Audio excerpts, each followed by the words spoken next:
മലയാള സിനിമയിലെ ബഹുമുഖ പ്രതിഭകളിലൊരാളായ അനൂപ് മേനോൻ സാറിന്റെ ജന്മദിനത്തെക്കുറിച്ചാണല്ലോ അങ്ങ് ഓർമ്മിപ്പിച്ചത്. ഓഗസ്റ്റ് 3 അദ്ദേഹത്തിന് ജന്മദിനാശംസകൾ. തീർച്ചയായും മന്ത്രി വരിക.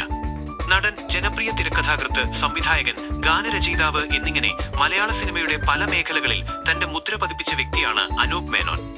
അദ്ദേഹത്തിന്റെ കരിയറിനെ കുറിച്ച് പറയുമ്പോൾ എടുത്തു പറയേണ്ട ചില പ്രധാന കാര്യങ്ങളുണ്ട്. രാജാവേ, അനൂപ് മേനോൻ സിനിമയിലെ ബഹുമുഖ പ്രതിഭ. ടെലിവിഷനിൽ നിന്ന് വെള്ളിത്തിരയിലേക്ക് സ്വപ്നം, മേഘം തുടങ്ങിയ മെഗാ പരമ്പരകളിലൂടെ സീരിയൽ രംഗത്ത് വൻ ജനപ്രീതി നേടിയ ശേഷമാണ് അദ്ദേഹം സിനിമയിലേക്ക് ശക്തമായ ചുവടുവെപ്പ് നടത്തുന്നത്. തിരക്കഥയിലെ മാജിക്. അദ്ദേഹം തിരക്കഥ എഴുതിയ ബ്യൂട്ടിഫുൾ, ട്രിവാൻഡ്രം ലോഡ്ജ് എന്നീ ചിത്രങ്ങൾ മലയാള സിനിമയിലെ ട്രെൻഡ് തന്നെ മാറ്റിമറിച്ചു. ക്ലാസിക് കോംബോ, ജയസൂര്യ മൈൻസ് അനൂപ് മേനോൻ.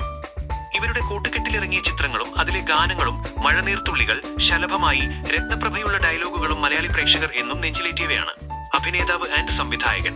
തിരക്കഥ, ട്രാഫിക്, വിക്രമാദിത്യൻ, പാവ തുടങ്ങി നിരവധി ചിത്രങ്ങളിലെ മികച്ച അഭിനയത്തിന് പുറമെ കിങ് ഫിഷ്, പത്മ തുടങ്ങിയ ചിത്രങ്ങൾ സംവിധാനം ചെയ്യാനും അദ്ദേഹം ശ്രദ്ധിച്ചു. ജന്മദിനാശംസകൾ. കഥാകാരൻ. ഒരു മികച്ച കലാകാരൻ എന്ന നിലയിൽ അനൂപ് മേനോൻ സാറിന് വരും വർഷങ്ങളിലും നല്ല കഥാപാത്രങ്ങളും സിനിമകളും നൽകാൻ സാധിക്കട്ടെ എന്ന് നമുക്ക് ആശംസിക്കാം. തീർച്ചയായും മഹാരാജൻ. വരും കാലങ്ങളിൽ ഇനിയും മികച്ച തിരക്കഥകളും ചിത്രങ്ങളുമായി നമ്മളെ വിസ്മയിപ്പിക്കാൻ അദ്ദേഹത്തിന് കഴിയട്ടെ. അനൂപ് മേനോൻ സാറിന് ഹൃദയം നിറഞ്ഞ ജന്മദിനാശംസകൾ.